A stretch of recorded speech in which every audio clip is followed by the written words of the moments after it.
What is going on, guys? My name is Mehul and welcome to your 8th Angular 2 tutorial in which we'll be creating another component for our web application. So far what we have done, and yeah, I have made a bit of changes here. If you can see, I've made the selector to my shop, changed the name of the class, and in the index as well I've changed this to my shop, and in the main.ts as well I have made a bit of file name changes.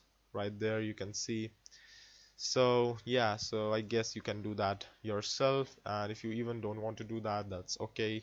But that dash in between was bothering me. I don't know why. So I just made some changes. Well, yeah, so where were we?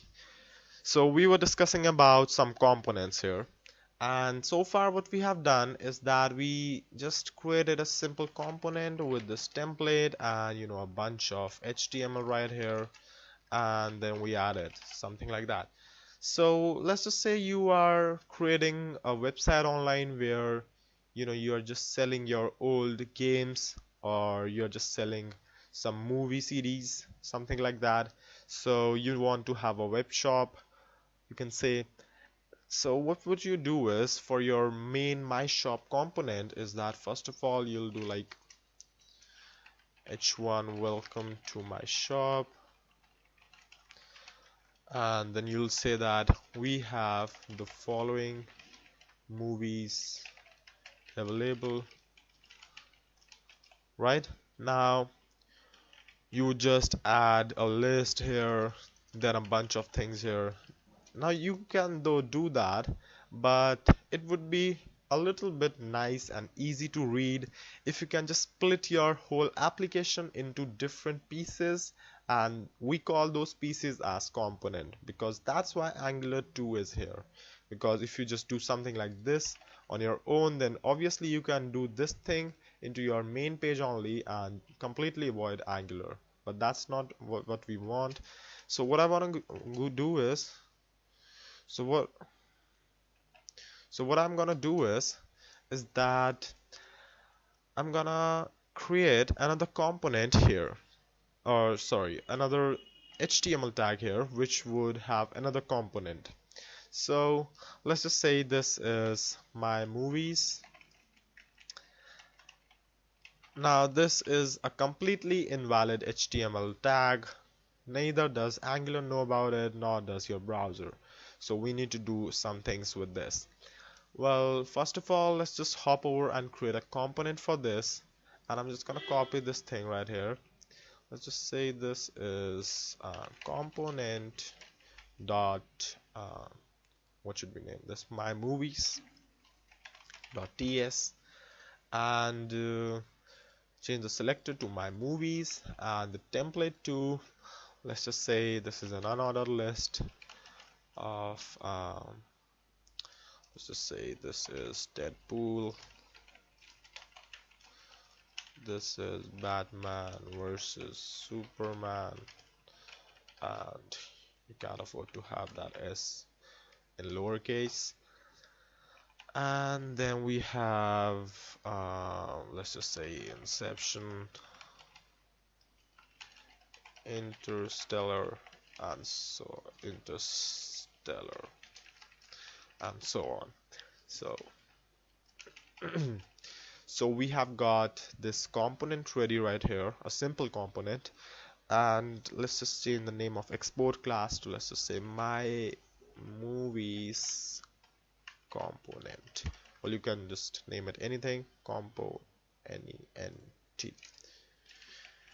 but I just named it my movies component. So yeah, so alright, so it looks good. Now this component still doesn't know about this file, right? So we need to include this, or import this file, this one, into this file. So let's just write import the class name my movies component from, and change the path to component dot my movies, and just omit the extension. So as you can see, though we are in the same directory, I'm not doing something like this. And the reason is that because that the TypeScript engine has a default location to look for. For example, if you see this angular2/core, you can easily see that this angular2 folder is nowhere in this directory, but still this includes this file. Well, how? Well, that is because this component, this local path, when you don't include this period and a slash, it looks for this directory, node modules, and then Angular 2. So it is currently pointing to this directory, node modules. So you should better do inform the TypeScript compiler that you're working in the same directory if you have included this thing right here. So when we have included this component, this my movies component, now I want to include this, or I want to make it work with my movies. So if I just try to run it on the server, and as you can see, it's up and running, but you can still see that we don't have the movie list available.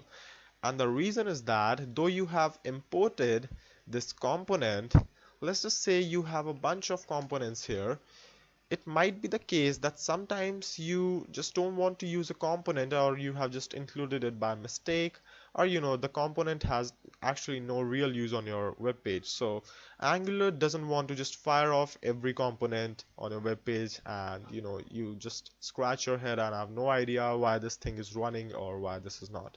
So to make it work, what I want to do is I want to add a directive as well here. So if I add directives property, and inside array, if I add this class name right here, which just instructs Angular that if you find any directives which match, which has the component set in this class name, and that is this thing right here.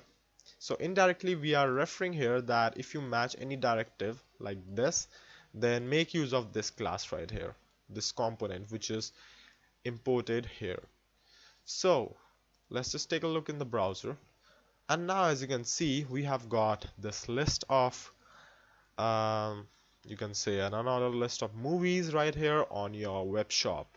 So that's how you basically create a simple component and include it in another component and work with it. So that's all for this tutorial, and in the next tutorial we'll be looking more about these components only, because components are very fun to code in Angular 2.